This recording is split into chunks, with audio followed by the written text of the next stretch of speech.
أنا باحب أنضّف عيني وعقلي من اللي أنا باشوفه. فالأهم من إن أنت تعمل unfollow لمين، هو إنك تعمل follow لمين. وبرضه الإنجاز ليّا إن أنا أثبت نفسي في حاجة أنا باحبها. السلام عليكم ورحمة الله وبركاته. النهارده إحنا في حلقة جديدة من بودكاست شاي بالتميز، ومعانا صُحبة جديدة ولمة جديدة. هنتكلم النهارده عن موضوع السوشيال ميديا وهنتشارك فيه كلنا مع بعض. أستاذة سوزان أهلًا بيكِ، أستاذة انتصار ماما انتصار، أستاذ محمد قاسم أهلًا بحضرتك. يالّا عايزين نبدأ بقى نشوف يا جماعة مين هيبدأ. أستاذة سوزان يالّا. سؤالي بيقول إمتى آخر مرّة عملت unfollow لحد مشهور عشان حسّيت بطاقة سلبية أو بنقص؟ أنا بقى لي فترة يعني بادرّب نَفْسي على فكرة فكلما اشتريت فأنا كان عندي مشكلة في فكرة الشراء بنَهَم. فكان عندي على الإنستجرام ناس كتير هُم مش وِحشين، ولكن هُم بيروّجوا لسلع هي مش مهمة بالنسبة لي، ولكن فكرة الoffer أنا باجري وراها، فبدأت أعمل unfollow للناس دي، مش عشان هُم وِحشين، مش عشان أي حاجة، بس هي الفكرة أنا باربّي جوايا عادة جديدة أو فكرة جديدة أو يعني زي ما نقول كده حاجة نفسية باحاول أربّي نفسي عليها لقدّام. آمم فهي فكرة مش عشان حد وِحِش، ولكن هي الفكرة عشان أنا، عشان نَفْسي، عشان عقلي، عشان مش دايمًا الدنيا أحسن حاجة، ممكن فوق وممكن تحت. فأنا بالنسبة لي أنا باحب أنضّف عيني وعقلي من اللي أنا باشوفه. يعني نقدر نقول إن أنتِ بتحاولي تدرّبي نَفْسِك على حاجات أفضل بالنسبة لِك. أعرف أدرّب نَفْسي، أعرف أعيش في أي مستوى اجتماعي. حلو ده. آآ بس ف فدي دي وجهة نظري للأنفل. ممكن حد تاني يكون عنده وجهة نظر تانية مني. أنا كمان لو في بوست والّا في حاجة ما عجبتنيش وصدّرت لي طاقة سلبية، بابدأ على طول أعمل لها unfollow وما أتابعهاش خالص تاني. أنا بالنسبة لي ممكن أعمل unfollow لحد يعني كنت الأول متوافقة معاه، يعني عاملة له follow الأول إن هو متوافق معايا فكريًا. طبعًا هو مش كل الناس اللي على السوشيال ميديا بتظهر حقيقتها، بس اللي ظاهر ليّا عاجبني وأنا حاباه، فبالتالي أنا هاعمل له follow. هاعمل له unfollow في حالة بقى إنه غيّر اتجاهه وبقى شبه حاجات تانية مش شبهي. برضه ممكن يكون هو ده ماشي مع trend مع حاجة معيّنة، أنا ساعتها باعمل له unfollow. حضرتك يا أستاذ محمد بتعمل unfollow لمين؟ بغض النظر عن unfollow، هو كان زمان الأول بيقولوا الناس على دين ملوكهم، ثم تحولت على دين إذاعاتهم. كان في كتاب اسمه الناس على دين إذاعاتهم.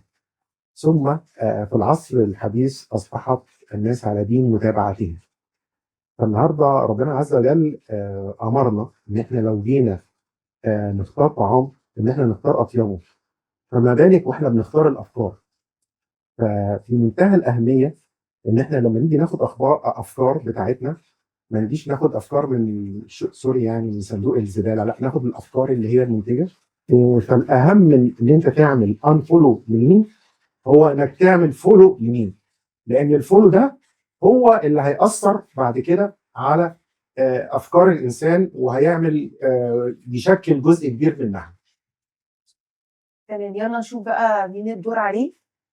ماما انتصار يالّا بينا. لو هتكتب bio تعبّر عن حقيقتك المجردة من غير ألقاب مهنية، هتكتب إيه؟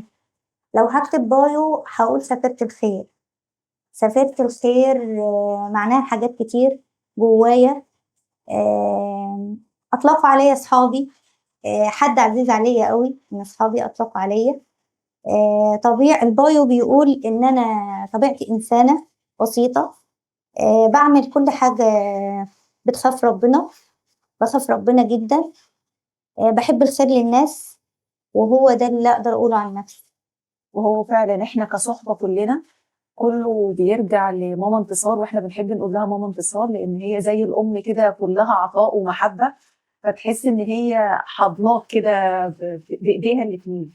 وده انا لمسته النهارده واحنا قبل ما نبدا، هي خدتني في حضنها كده ورقتني، فدي حاجه لمستني. فانا عايزه اقول لك شكرا جدا ماما انتصار، ربنا يخليكي لينا. لكم ليا كلكم يا رب، ودايما متجمعين في الخير يا رب دايما ان شاء الله. طب استاذ محمد سؤالك.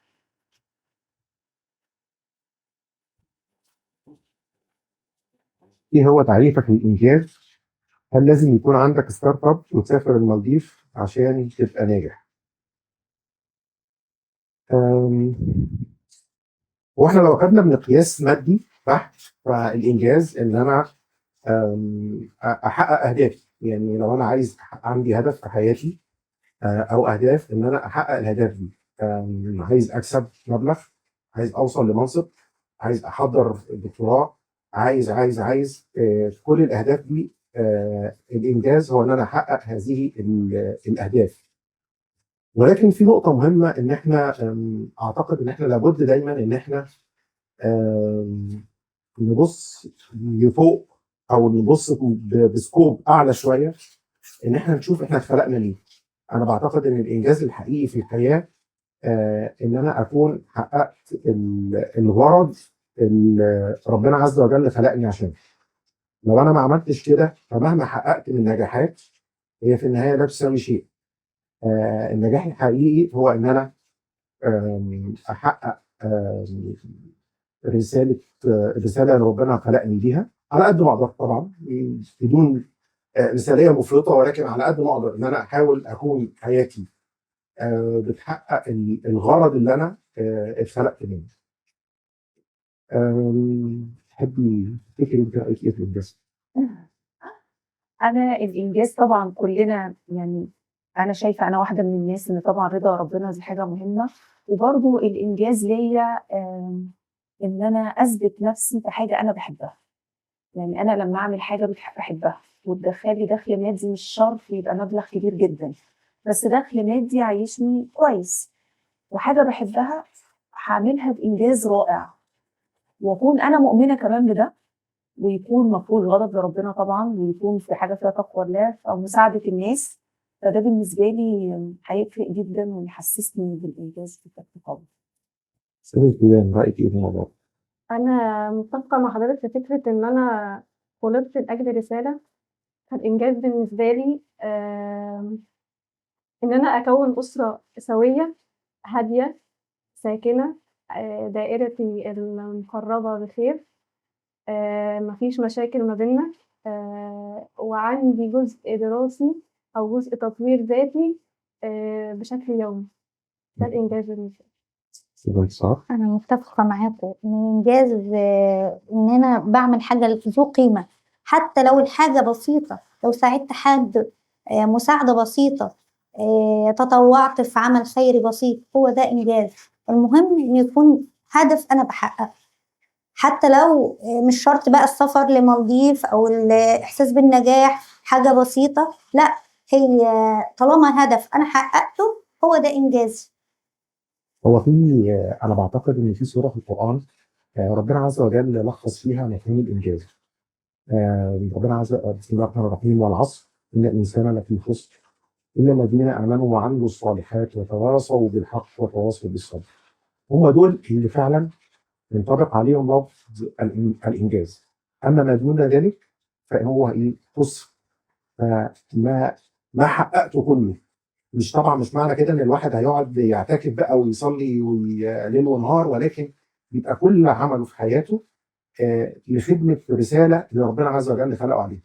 يبقى شغله لخدمه رسالته في الحياه، تربيته لاولاده لخدمه رسالته في الحياه، علاقاته لخدمه رسالته في الحياه. فلو نفذ كده يبقى ده اللي انجز فعلا. اما ما دون ذلك فهو خسران مبين. نسال ربنا عز وجل ان ايه؟ يعني ينجينا منها على خير. اللهم آمين. اسحب انا بقى ورقه. ندور عليكي بقى.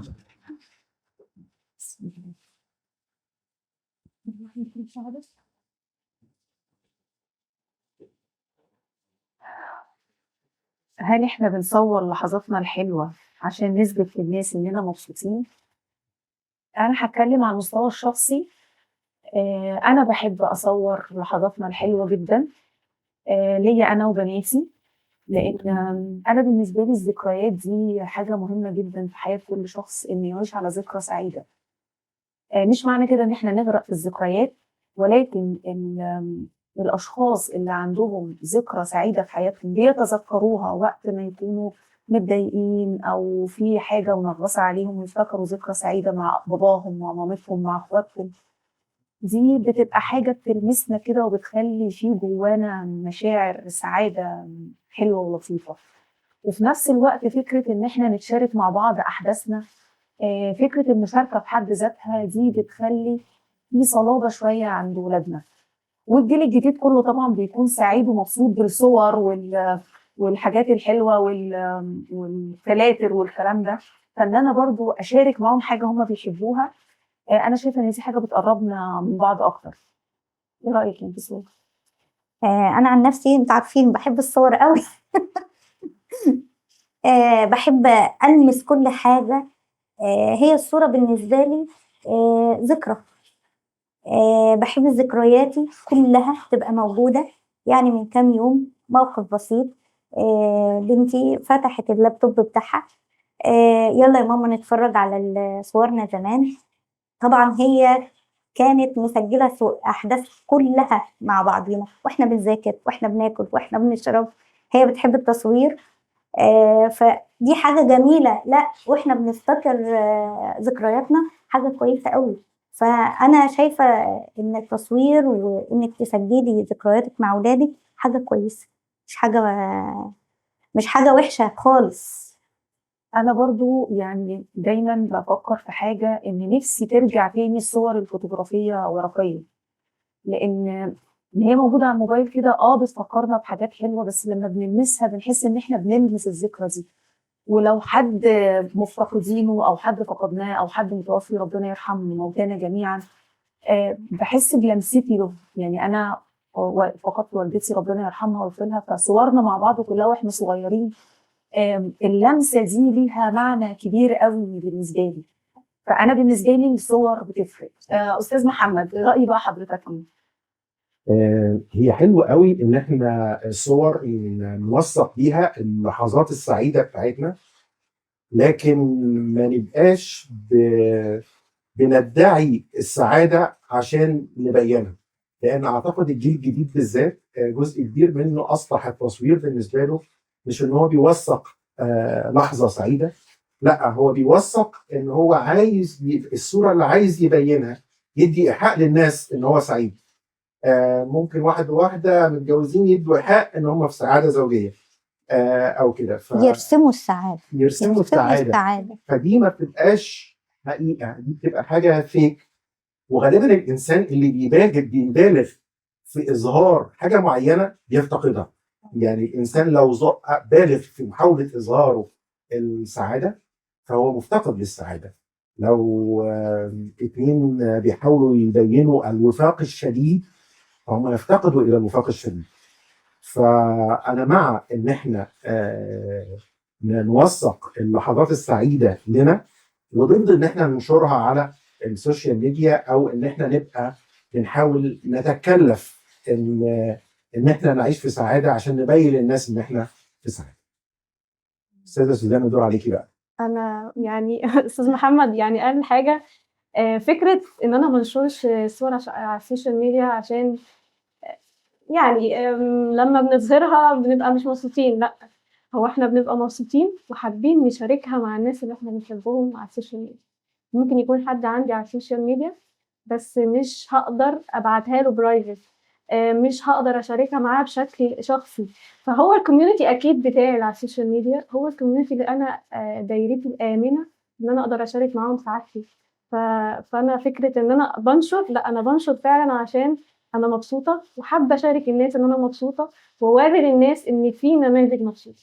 طبعا متفق مع حضرتك، بس هو انا بتكلم على المبالغه في الاظهار او التكلف، ده اللي انا بتكلم عليه. اي حاجه تزيد عن حدها اكيد. الجيل الجديد انا بحس الصغير شويه لا هو بيتعمد ان هو يتكلف، عنده اهم ان هو يطلع في صوره ان هو سعيد، اهم عنده من ان هو يكون سعيد بجد. هو مش بيعيش اللحظه، هو بيحاول يتكلف هذه اللحظه. بس معلش معذره، ده على حسب ما ربنا الطفل على ايه. يعني احنا الطفل اللي بيتربى من صغره على قيم معينة وعلى نماذج معينة، فلو أنا ربيت الطفل أصلا من هو صغير على قيمة السعادة الداخلية مش المزيفة، أكيد مش هيصور صورة وينزلها إلا وهو مقتنع إن هو كان مبسوط فيها وبيشاركها لأجل السعادة الحقيقية. ممكن نشوف السؤال اللي بعده؟ اتفضلي يا سوزان. سؤالي الجاي بيقول: هل بتقدر تفصل يوم كامل عن الموبايل وتستمتع بالواقع ولا بيجيلك برد؟ يعني أنا الفترة الأخيرة كنت ارتبطت بالموبايل بشكل شديد شديد شديد، ما كنتش بعرف تماما أسيبه من إيدي، حتى لو بعمل أي حاجة الموبايل في إيدي. وده بسبب تغيير ظروف الحياة يعني.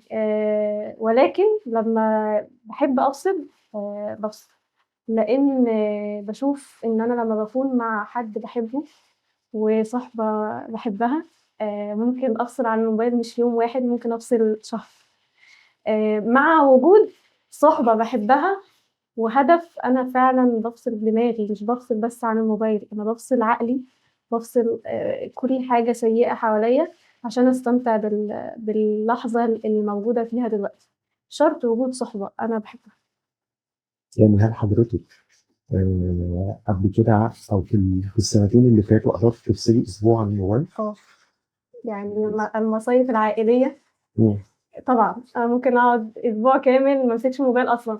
يعني أنا أفتكر في مرة كنا في مصيف عائلي وكان المكان اللي احنا فيه مفيهوش شبكة خالص، فرحنا ماسكين الموبايلات حرفيا كلنا حطيناها فوق التلاجة، قعدنا 3 أيام محدش فينا بيمسك موبايل حتى يعني يطمن أهالينا علينا. احنا الولاد الشباب مع بعض وأهالينا في البيت، لكن احنا كويسين مبسوطين، احنا مش محتاجين الموبايلات في حاجة.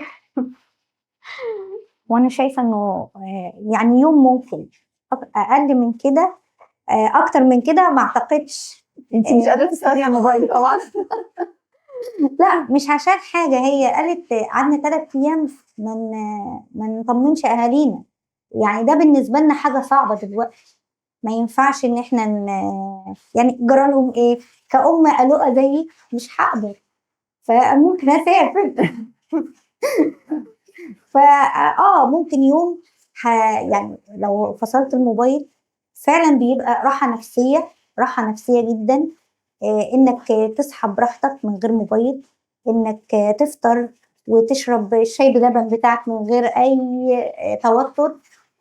كمان تقدر تعمل وردك، بيبقى فيه راحة نفسية. لكن الموبايل فعلا باستمرار حاجة فوق التوتر العالي، يعني مش بنقدر يعني مش هنقدر نستغنى عنه ومش هنقدر نسيبه كده على طول، يعني لو يوم يبقى تمام. هو دلوقتي كمان الموبايل بقى مهم جدا، يعني عليه حاجات كتير، كورسات، الكورسات كلها اونلاين بتبقى على الموبايل، الشيتات كلها بي دي اف على الموبايل، الولاد بيذاكروا من على الموبايل، جروبات المامز طبعا كلها على الموبايل.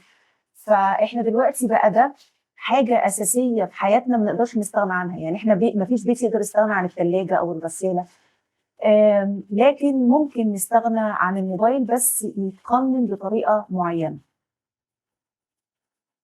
والحقيقة أنا عن نفسي للأسف ما بقدرش إن أنا أستغنى عنه كتير، لأن أنا برضو قلوق شوية، فببقى دايما مفترض حد مهم عايزني في حاجة مهمة، محتاجني في حاجة، فببقى دايما عايز أطمن إن هو available يعني.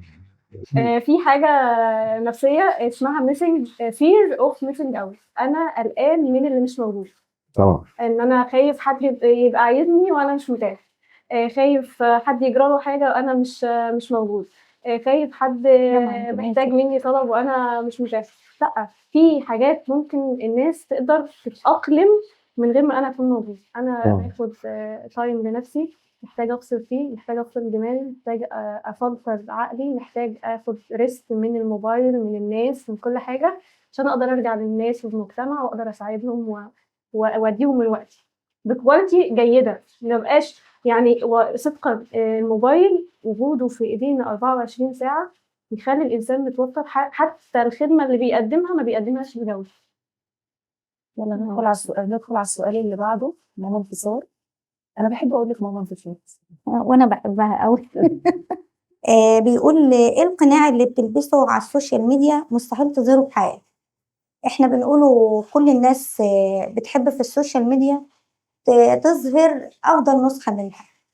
فطبعا عشان ايه؟ عشان لو في حاجة عندها ضعف محدش يستغله. امتى بيلبسوا الأقنعة؟ بيلبسوا الأقنعة لما يكونوا يحسوا بالوجع.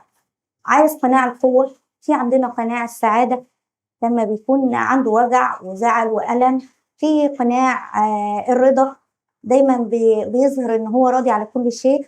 لكن أفضل قناع ممكن تلبسه الحقيقة. ولا انت شايف ايه؟ لا، انا ببين كل حاجه على السوشيال ميديا. انا بعتبر ان السوشيال ميديا دي هي انا بوجه منها او بظهر فيها الحاجه اللي انا عايز اظهرها، انما انا مش المفروض ان انا اطلع كل حاجه. احنا حتى في الحديث ان احنا مش المفروض ان احنا نجهر بالمعصيه. فلو واحد عمل معصيه ومش هيطلع يقولها على السوشيال ميديا، واحنا كلنا بنعمل معصيه، مفيش حد ما بيعملش معصيه. لو في جوانب ضعف انا مش هطلع ابينها للناس واقول لهم انا عندي ضعف بالشكل الفلاني. فالسوشيال ميديا انا بالنسبه لي هي اداه ان انا اوجه من خلالها الرساله اللي انا بتعمد ان انا اوجهها، انما هي ما هياش مسموح لها انها تكتشف تدخل جوه حياتي وتكتشف داخلياتي ومشاعري وكل هذه الامور. اسحب انا بقى السؤال. صعبت مش عارفة تساعديني. شكرا استاذه سوزان. لو السوشيال ميديا اختفت من العالم بكره، ايه اول حاجه هتغير في روتين يومك؟ هيتغير في روتين يومي حاجات كتير، منها ان انا بدل ما ابعت لحد مسج ازيك عامل ايه، هروح اسال عليه. بدل ما حد توفى هكتب له البقاء لله، هروح واقول له البقاء لله. حد تعبان هروح اسال عنه. حد عنده اي ظرف هيبقى فيه زيارات عائليه كتير جدا. اي كورس باخده بدل ما هيبقى اونلاين هيبقى اوفلاين، وده هيساعدنا ان احنا نتشارك مع الناس حاجات كتير، نشوف ناس، نود ناس، نتعرف على ناس جديده، نشوف مجتمعات جديده. فانا شايفه ان ده في روتين يومي هيتغير. وكمان السوشيال ميديا لو اختفت هيخلينا نقدر ان احنا نطلع رحلات كتير، نقدر نشوف طبيعه بلدنا والاماكن الكتير الجميله اللي في بلدنا الجديده، بدل ما كله بيتفرج عليها صور. فانا بالنسبه لي لو السوشيال ميديا اختفت هبقى متضايقه من الاول شويه، لان احنا كلنا ادمنا تقريبا السوشيال ميديا، بس مع الوقت هبدا اتعود شويه شويه. استاذ محمد ايه رايك؟ اتفق ان انا ما عنديش حاجه جديده دي. متفق معايا؟ اه يعني حلو ان احنا الاثنين متفقين مع بعض. اول مره. يا سوزان. برضو متفقة معاكي فكرة ان التقارب الإنساني. لكن أنا بالنسبة لي هتبقى عاداتي مختلفة. بدل ما بصحى من النوم أمسك الموبايل أشوف الناس عملوا إيه النهاردة، أنا هصحى أصلا أشوف أنا هعمل إيه النهاردة. هزود شوية بقى من العادات الإيجابية الحلوة اللي كلنا نسيناها. فكرة إن إحنا ناخد الشاي بتاعنا كده بهدوء، نفطر براحتنا، نقرأ. يعني فكرة القراءة وإن أنا أمسك الكتاب فترة كده وأنا مسترخية، أعتقد دي هتزيد لو السوشيال ميديا بالنسبة لي مبقتش موجودة. طيب ماما انتصار، قولي لي بقى ايه رايك؟ انا مع سوزان في كل اللي قالته، واثقه جدا ان انت مش هتبصي لحد، انت هتبصي على نفسك، هتهتمي بنفسك اكتر وبيتك. وقتك هيبقى فاضي اكتر، هتبداي في تواصل اجتماعي ما بينك وبين الناس هيرجع تاني. هتزوري، هتسالي عليهم، مكالمه صاحبتك اللي هتفضلوا ترغوا مع بعض من غير ما تبقي مستعجله على كل حاجه. لا يا ريت. احنا كده خلصنا مشاركتنا النهارده، ونتمنى ان احنا ارائنا ومشاركاتنا تكون عجبتكم. احنا كل واحد بيعبر فينا عن نفسه، فيا ريت ارائكم وتعبيركم عن نفسكم يكون معانا في الكومنتات. وان شاء الله تكون صحبتنا ولمتنا تعجبكم، ونتقابل في شاي بالتميز مره ثانيه ان شاء الله.